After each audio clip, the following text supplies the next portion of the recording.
చేసుకోవచ్చు, నా రూమ్లో నేను ఉండొచ్చు, తర్వాత పోవచ్చు మా ఇంటికి తెల్లారి కావాలి అవసరమైతే. ఒక చిన్న స్థలం కొనుక్కుందాం అనుకున్నాడంట. ఏమనుకున్నాడు? ఒక చిన్న స్థలం కొనుక్కుందాం అనుకొని 35,000 రూపాయలు ఉన్నాయంట. ఎంత ఉన్నాయండి? 35,000 ఉన్నాయంట. ఆ స్థలం ఒకటి ఉంటే ఆ స్థలం కాడికి పోయి అప్పుడప్పుడు ప్రార్థన చేసేవాడంట ఒక స్థలాన్ని చూసి. ఆ స్థలం ఎంత? 500 గజాల స్థలం. అదెంతండి? 500 గజాల స్థలం. ఈ 500 గజాల స్థలం దగ్గరికి వెళ్ళి ప్రార్థన చేస్తున్నాడంటే వెళ్ళిపోయాడంట. ఆ స్థలం రేట్ ఎంత? 55,000 అంట అప్పుడు. ఎంత? 55,000. అయితే 20,000 అవసరమైనాయి. ఆయన అమ్ముతానన్నాడు కానీ ఆయనకు అవసరం ఎంత అయింది? 20,000. బంధువులందరిని అడిగాడట, కనపడ్డోళ్ళందరిని అడిగాడంట. అందరూ పిలిచి అవమానిస్తున్నారట. ఏం చేస్తున్నారు? పిలిచి ఎగతాళి చేస్తున్నారు, పిలిచి అవమానిస్తున్నారు. ఎందుకంటే అప్పుడు కొంచెం చిన్నోడు, యవనస్తుడు, పని చేసుకుంటున్నాడు, కొత్తగా దేవుణ్ణి నమ్ముకున్నాడు. ఎవరిని డబ్బులు అడిగినా కూడా సులకనగానే చూస్తున్నారు. అయితే ఈయన ఏమనుకున్నాడంటే తనకు భార్య ఉంది, 3 పిల్లలు ఉన్నారు. అయితే ఈయన ఒక ఆలోచన చేసి భార్యను 3 పిల్లల్ని పుట్టింటి దగ్గర లేకపోతే ఆ ఇంటికాడ వదిలేసి 3 నెలలు చెన్నై వెళ్ళిపోయాడంట. ఎన్ని నెలలు? 3 నెలలు చెన్నై వెళ్ళిపోయి 3 నెలలు కష్టపడి నెలకు 10,000 రూపాయలు చొప్పున 30,000 రూపాయలు సంపాదించాడంట. దేవుని స్తోత్రం. 3 నెలలు వాయిదా వేసాడు. 3 నెలల తర్వాత డబ్బులు కడతా అని చెప్పి 3 నెలలు కష్టపడితే అక్కడికి వెళ్తే సరైన తిండి లేదంట. చెన్నైలో ఉప్పుడు బియ్యం, అక్కడ మనలాగా ఆహారం ఉండదు. ఇక్కడ దొరికినంత శ్రేష్టమైన ఆహారము అక్కడ లేదు. అలా 3 నెలలు కష్టపడి కింద పడి మీద పడి కింద పడి మీద 30,000 సంపాదించి ఆ 30,000 35,000 ఎంత అయినాయి? 65,000 అయినాయి కదా. 55,000 పెట్టి ఆ ల్యాండ్ కొన్నాడు. ఈరోజు ఆ ల్యాండ్ ఖరీదు 20 లక్షలు. దేవుని స్తోత్రం. ఈరోజు ఆ స్థలం ఖరీదు ఎంత? ఎంతమ్మా? 20 లక్షలు. ఎంత అంటే ఆ రోజు ఎంత? 55,000. దేవుడు ఎన్నోసార్లు కష్టం వచ్చినప్పుడల్లా దాన్ని అమ్ముదాం అనుకున్నాడంట. కష్టం వచ్చినప్పుడల్లా దాన్ని అమ్ముదాం అనుకున్నాడు. ఎన్నిసార్లు ఆయన అమ్ముదాం అనుకున్నాడు, అన్నిసార్లు తన కష్టానికి కావలసిన అవసరతలు తీరతనే కానీ దాన్ని అమ్మట్లేదంట. నాతో చెప్తే నేను అన్నాను, బ్రదర్ అది దేవుని మందిరానికే నీకు ఇచ్చి ఉంటాడు. Praise the Lord. అక్కడ దేవుని మందిరం కట్టాలేమో. ఆ 500 గజాల స్థలంలో ఓ పెద్ద మందిరం కట్టబడుతుంది.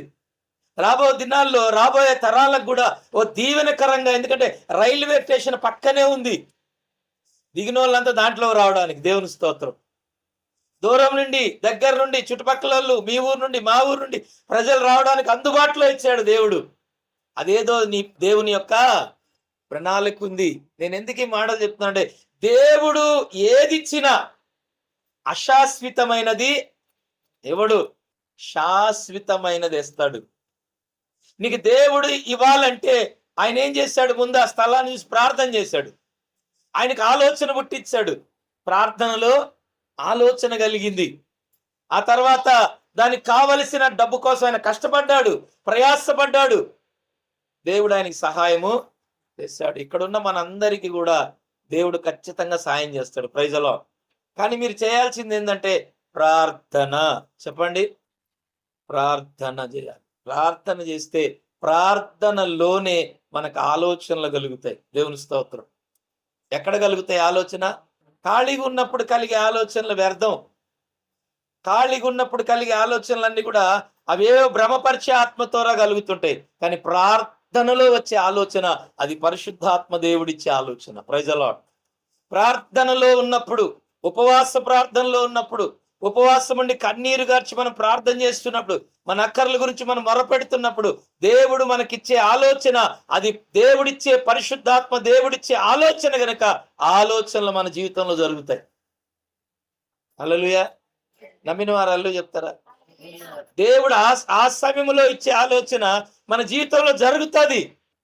కానీ పట్టుదలగా ప్రార్థన చేయాలి. Praise the Lord. పట్టుదలగా ప్రార్థన చేస్తే ఖచ్చితంగా దేవుడు, ఇందాక ఆ సహోదరుడు చెప్పినట్టు, ఐశ్వర్యము లేదు, ఆస్తి అంతస్తులు లేవు, కానీ ప్రతిరోజు దేవుడు మాట్లాడతాడంట. మరి బ్రదర్ చెప్పాడంట ఓ సిస్టర్తో, హల్లెలూయా, వాళ్ళ అత్తగారితో. ఒక వ్యక్తితో దేవుడు రోజు మాట్లాడుతున్నాడు అంటే ఆ వ్యక్తి ఈ లోకము నుండి విడుదల పొందింది. దేవుని స్తోత్రం. ఈ లోకాశ నుంచి విడుదల పొందింది. ఈ లోక సంబంధమైన వాటి మీద ఆమెకి విరక్తి కలిగింది కనుకనే ఆమె దేవునికి దగ్గరగా ఉంది. Praise the Lord. ఆమె దేవునికి దగ్గరగా ఉంది కాబట్టి దేవుడు ప్రతిరోజు మాట్లాడుతూ ఉన్నాడు ఆమెతో. దేవుడు ఒక వ్యక్తితో ప్రతిరోజు మాట్లాడాలంటే ఈ లోకం మీద మనకు ఆశ చచ్చిపోవాలి. దేవుని స్తోత్రం. ఈ లోకం మీద మనకు ఆశలు చచ్చిపోతే దేవుడు ప్రతిరోజు మాట్లాడతాడు. ఆమెతో మాట్లాడే దేవుడు మనతో కూడా మాట్లాడతాడు. ఆమెతో దేవుడు మాట్లాడుతున్నాడు, నాతో దేవుడు మాట్లాడట్లేదు అంటే దానికి అర్థం ఏంటి అంటే ఆమె దేవునికి ఇష్టురాలుగా ఉంది. మరి మనలో కొందరు దేవునికి ఇష్టలుగా లేరు. అందుకనే మనతో దేవుడు మాట్లాడతలేదు. ఆమెతో దేవుడు మాట్లాడుతున్నాడు, మనతో మాట్లాడతలేదు. మనతో దేవుడు మాట్లాడాలంటే ఆయనకు మనం సమీపంగా ఉండాలి. ఆయనకు మనం ఇష్టలుగా ఉంటే దేవుడు మనతో కూడా మాట్లాడతాడు. దేవుని మహిమ కలుగును గాక. హల్లెలూయా. చూడండి, సాధించాలి. ఒక అబ్బాయి వచ్చి ఓ మాట అడిగాడంట ఓ పాస్టర్ గారిని. ఏం అడిగాడంటే, ఆయన పేరు డగ్లస్ ఉంది ఆయన పేరు. అయ్యా, జ్ఞానం సంపాదించాలంటే ఏం చేయాలన్నాడంట. ఏం సంపాదించాలంటే, జ్ఞానం సంపాదించాలంటే ఏం చేయాలంటే, రారా చెప్తా రారా అన్నాడంట. ఓ చెరువు కాడికి తీసుకెళ్ళాడట. కొంచెం ఇంత లోతు దాకా తీసుకెళ్ళి ఆ చెరువు దాకా తీసుకెళ్ళి జుట్టు పట్టుకొని లోపల ముంచాడంట. ఏం చేశాడు? జుట్టు పట్టుకొని లోపలకు ముంచాడంట, ఊపిరి ఆడకుండా. మళ్ళీ తీశాడంట, మళ్ళీ ముంచాడంట, మళ్ళీ తీసి మళ్ళీ ముంచాడంట. ఇలా ముంచుతూ ఈసారి ముంచి అట్టనే పట్టుకున్నాడంట. ఏం చేశాడు? నీళ్ళల్లో మూతి పెట్టి గట్టిగా తలకాయ పెట్టి అట్టనే పట్టుకున్నాడంట. వాడు గిలగిలా కొట్టుకొని బలంగా ఇట్ట వైపుకి వచ్చాడంట. అరే, ఎందుకురా నువ్వు అట్టొచ్చావు అన్నాడంట. నీకేం కావాలరా అన్నాడంట. నాకు గాలి కావాలన్నాడంట. ఏం కావాలి? నువ్వు దేనికోసం వచ్చావురా ఇప్పుడు లోపల నుండి అంటే గాలి. దేనికోసం వచ్చాడు వాడు ఆ నీళ్ళల్లోంచి? గాలి. అంటే గాలి సంపాదించడానికి ఇప్పుడు నువ్వేం చేసావు? ప్రయాసపడ్డావు. అవునా? జ్ఞానం సంపాదించాలన్నా ప్రయాసపడాలి. దేవుని స్తోత్రం. హల్లెలూయా. ఇప్పుడు వాడు ప్రాణం పోద్ది, నేను చచ్చిపోతాను, ప్రాణం పోద్దన్నప్పుడు ఏం చేశాడు? ఆ గాలి కోసము ఈయన ఒత్తి అంత బలంగా పట్టుకున్నా కూడా ఆ బలాన్ని కూడా జయించుకొని బయటికి వచ్చి గాలి పీల్చుకున్నాడు. అంతే కదా, లోపల ఊపిరి ఆడతల్లా. అలాగే అపవాది కూడా నీవు జ్ఞానం పొందకుండానట్లు నిన్నేం చేస్తుందంటే అది అలాగే ముంచుతా ఉంటుంది. అలాగే నిన్ను అనేక ఆశల్లో, కోరికల్లో, వాటిల్లో వీటిల్లో నిన్ను ముంచుతుంది. అప్పుడు ఏం చేయాలంటే నువ్వు కూడా దేవుని జ్ఞానం సంపాదించుకోవడానికి నువ్వు కూడా అలా ఏం చేయాలంటే ఫైట్ చేయాలి. కొన్ని సందర్భాల్లో దేవుని స్తోత్రం. ఎవరి మీద? అపవాది మీద నువ్వు ఫైట్ చేస్తే దేవుడు నీకు జ్ఞానాన్ని ఇస్తాడు. దేవుని స్తోత్రం. హల్లెలూయా. జ్ఞానం కోసం ప్రయాసపడాలి. అప్పుడు నీ జ్ఞానం అనుగ్రహించబడుతుంది. జ్ఞానం అనుగ్రహించబడినప్పుడు జ్ఞానము ద్వారాగా మనము అన్ని కట్టుకోగలం. దేవుని స్తోత్రం. హల్లెలూయా. జ్ఞానము కలిగిన స్త్రీ తన ఇల్లు పట్టుకుంటది. జ్ఞానము లేని స్త్రీ తన ఇల్లు పెరికి వేసుకుంటదంట. అలాగే జ్ఞానం అనేది ఒక ఇల్లు కట్టబడుతుంది. జ్ఞానము ద్వారా ఒక ఇల్లు కట్టబడుతుంది. జ్ఞానము ద్వారా ఒక వ్యాపారం కట్టబడుతుంది. జ్ఞానము ద్వారా ఓ సంఘము కట్టబడుతుంది. జ్ఞానము ద్వారా ఓ పట్టణం కట్టబడుతుంది. జ్ఞానము ద్వారా అనేకమైనవి మనం కట్టొచ్చు. జ్ఞానము లేని వారికి ఏదిచ్చినా జ్ఞానం లేదు. ఇప్పుడు నేనున్నాను, నాకు జ్ఞానం లేదు. నాకు దేవుడు 10 లక్షలు ఇచ్చాడు అనుకో, ఏం చేయాలో నాకు అర్థం కాదు. గబిక్కినిచ్చాడు 10 lakhs నాకు ఇచ్చేశాడు, నాకేం లేదు, జ్ఞానం లేదు. చిల్లరగా ఖర్చు పెట్టేస్తాను. అన్ని ఏం చేస్తాను? మొత్తం చిల్లరగా ఖర్చు పెట్టేస్తాను. మళ్ళీ అడిగాడు అనుకో ఆయన, నా దగ్గర 0 బ్యాలెన్సే ఉంటుంది. మళ్ళీ దేవుడు నన్ను అడిగితే, అరే ఏలియా ఏం చేసావురా 10 లక్షలు అంటే, ఏం చేసావంటే ఏమో అంటే నేను ఆ 10 లక్షల ద్వారాగా నేనేమీ కొనలేదు, నేను ఎవరికి ఇవ్వలేదు, నేను ఎక్కడ దాచిపెట్టలేదు, దాన్ని నేను దేనికి కూడా ఉపయోగించలేదు. ఉపయోగించలేదు కనుక అదంతా కూడా ఏంటంటే వ్యర్థముగా చిల్లరగా నేను ఖర్చు చేసేసాను. అప్పుడు దేవుడు నన్ను జ్ఞాని అంటాడా, అజ్ఞాని అంటాడా? ఆ? ఏమంటాడమ్మా బ్లెస్సి? అజ్ఞాన జ్ఞాన? అజ్ఞాని అంటాడు. అయితే అజ్ఞానములో మనం ఉన్నంత కాలము మనం దేవుని స్వరాన్ని, దేవుని మహిమను మనం వినలేము, చూడలేము. హల్లెలూయా. దేవుని యొక్క మహిమైశ్వర్యాలు మనం పొందలేం. అంటే దేవుని యొక్క బల పరక్రమములు మనకేమి కూడా తెలియవు. మనకేం తెలియవు? దేవుని బలము, ఆయన పరాక్రమము, ఆయన శక్తి మనకి ఏ ఒక్కటి కూడా తెలియదు. ఎందుకు అమ్మా? ఎందుకు తెలీదు? అజ్ఞానంలో ఉన్నాం. దేవుని స్తోత్రం. అజ్ఞానములో ఉన్నాం కాబట్టి దేవుని బలం గురించి, ఆయన పరాక్రమం గురించి, ఆయన ప్రేమ, ఆయన మంచితనం గురించి మనకేమీ తెలియదు. కొన్నిసార్లు ఎక్కువగా ఎవరైనా మన ఇంటికి వచ్చి మనల్ని ప్రార్థనకు రండి అంటే వాళ్ళకి ఏమనిపిస్తుంది అంటే, ఈయనకి ఏం పని లేదు, మనల్ని ఇంతగా శోధిస్తున్నాడు ఏంది అనిపిస్తుంది. హల్లెలూయా. ఈయనకి ఏ పని లేదు, ఈయన ఏంటి మమ్మల్ని ఇంతగా శోధిస్తున్నాడు అని అనిపిస్తుంది. అంటే ఏంటి? ఆ ఆలోచన మన లైన్లో, మన ట్రాఫిక్ లో వస్తుంది అంటే వారు అజ్ఞానులు అని అర్థం. దేవుని స్తోత్రం. హల్లెలూయా. ఆలోచన వస్తే వారు అజ్ఞానులు అని అర్థమే. ఎందుకంటే జ్ఞానము కలిగిన వారికి దేవుని వాక్యము గురించి శ్రద్ధ ఉంటుంది. Praise the Lord. దేవుని గురించి శ్రద్ధ ఉంటుంది. అజ్ఞానులకు శ్రద్ధ ఉండదు. అజ్ఞానంలో ఉన్న వారికి శ్రద్ధ ఉండదు. శోధిస్తున్నట్టు ఉంటది.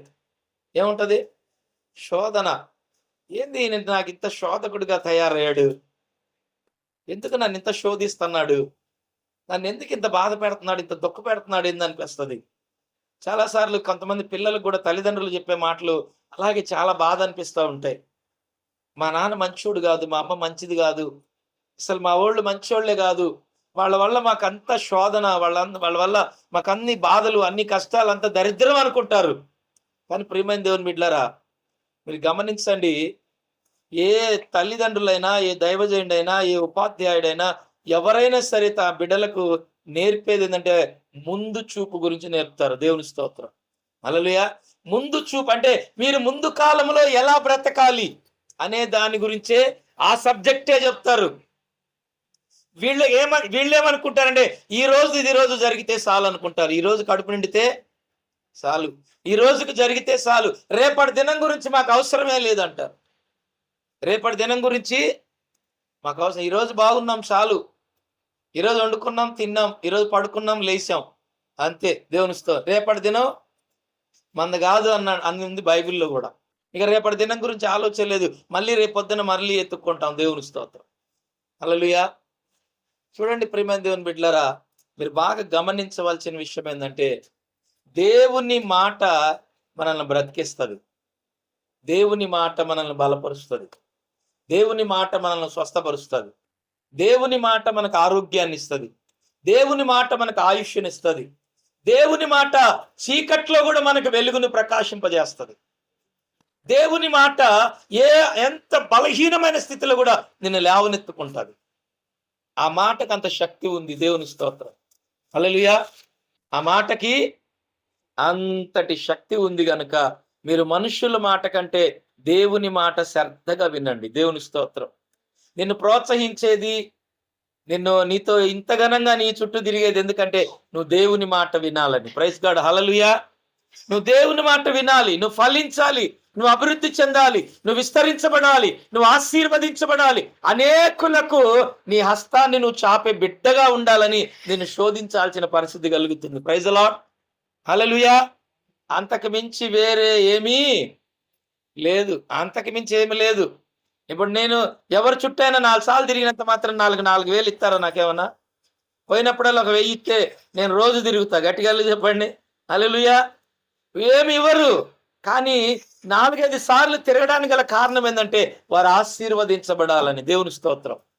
వారి దేవుని యొక్క ఆజ్ఞలో నుండి, కట్టడలో నుండి తొలగిపోకూడదని, వారికి దేవుని మార్గములో ఉన్నటువంటి ఆ విలువేంటో వారికి తెలియజేయాలని పదే వారికి మనం చెప్పడము, ఫోన్ చేయడము, పిలవడము, వాళ్ళ దగ్గరికి వెళ్ళడము, ఏదో దేవుని వాక్యం చెప్పడము, ఏదో రకంగా వాళ్ళని బలపరచడము, ఏదో విధంగా వారి గురించి ఆలోచించడం జరుగుతూ ఉంటుంది. దేవుని స్తోత్రం.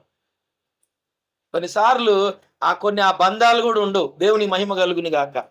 ఇంకొంతకాలం అయిపోయింది అనుకోండి, అలా మనల్ని పిలిచేవాళ్ళు కానీ, పలకరించేవాళ్ళు కానీ, దీన్ని ప్రేమించేవాళ్ళు కూడా నీకు దొరకరు. గట్టిగా అల్లు చెబుతారా? ఒక సమయం వస్తుంది, అసలు నువ్వు ప్రార్థన చేయించుకుందామన్నా నీకెవరు దొరకరు. వాక్యం విందామన్నా కూడా నీకెవరు చెప్పరు. అసలు నీ గురించి ఆలోచించేవారు కూడా నీ దొరకరు. నేను ఎందుకు చెప్తున్నా అర్థం చేసుకోండి. ఇలాంటివి నా జీవితంలో నేను అనుభవిస్తున్నాను. ఇలాంటివి అనుభవిస్తా ఉన్నా. అందుకని యెహోవా దొరుకు కాలమందు ఆయనను మీరు వెదకుడి అని ఉంటుంది బైబిల్లో. అంటే దేవుని వాక్యం మన దగ్గరకు వచ్చినప్పుడే దాన్ని గట్టిగా పట్టుకోవాలి. దేవుని వాక్యము మన దగ్గరకు వచ్చింది, దేవుడు మన దగ్గరికి వచ్చాడు, దేవుడు సేవకుడిని మన దగ్గరికి పంపించాడు. ఆయనే తనంతటికి తానే మన దగ్గరికి వచ్చినప్పుడు మనం ఏం చేయాలి? అవకాశం ఉన్నప్పుడు ఏం చేయాలి? గట్టిగా దాన్ని పట్టుకోవాలి. దేవునికి మహిమ కలుగును గాక.